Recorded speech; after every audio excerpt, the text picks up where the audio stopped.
top story today, and talks over Iran's nuclear capabilities have missed their deadline. 6 world powers and Iran will meet again later on today to reach an outline accord reining in Tehran's nuclear program.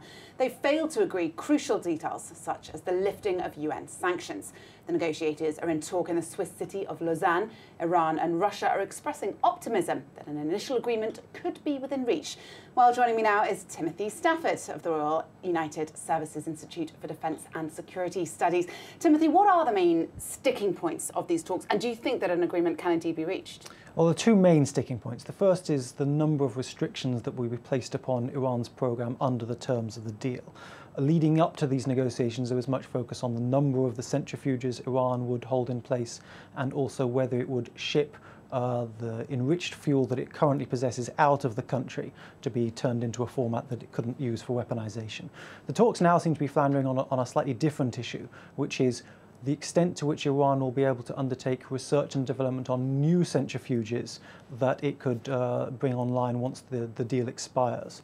The second issue is, as you mentioned, the sanctions relief, in particularly how that will unfold in practice. The Iranians would like to see swift, instant sanctions relief, the lifting of UN sanctions. The P5+1 would prefer a much more phased process where sanctions are lifted as Iran begins to comply with the terms of the deal.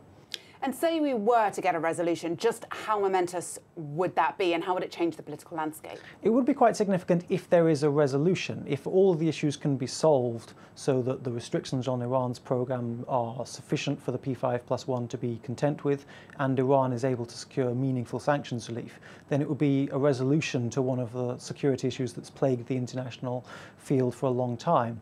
Whether that can actually be achieved is one major question. The second is whether too much will be read into the agreement. Even if there is a full deal on the particular nuclear file, there's still going to be a range of tensions between the Western powers and Iran, particularly with regard to Iran's role in the region, in Iraq, in Syria, and also Yemen.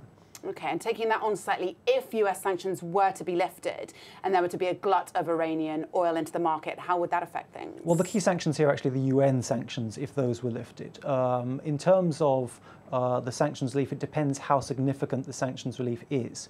One option that's being discussed is what's called snap-back sanctions, meaning that the sanctions will be waived temporarily whilst Iran is in compliance with the deal, but could be quickly, automatically put back in place if Iran doesn't live up to its commitments.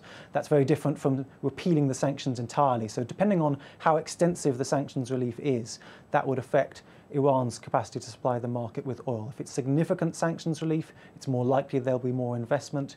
If the UN sanctions are lifted, Iran will be able to sell the oil that it has, and therefore the market price would likely to come down. If it's simply a waiving of sanctions, then the markets will be less confident about investing.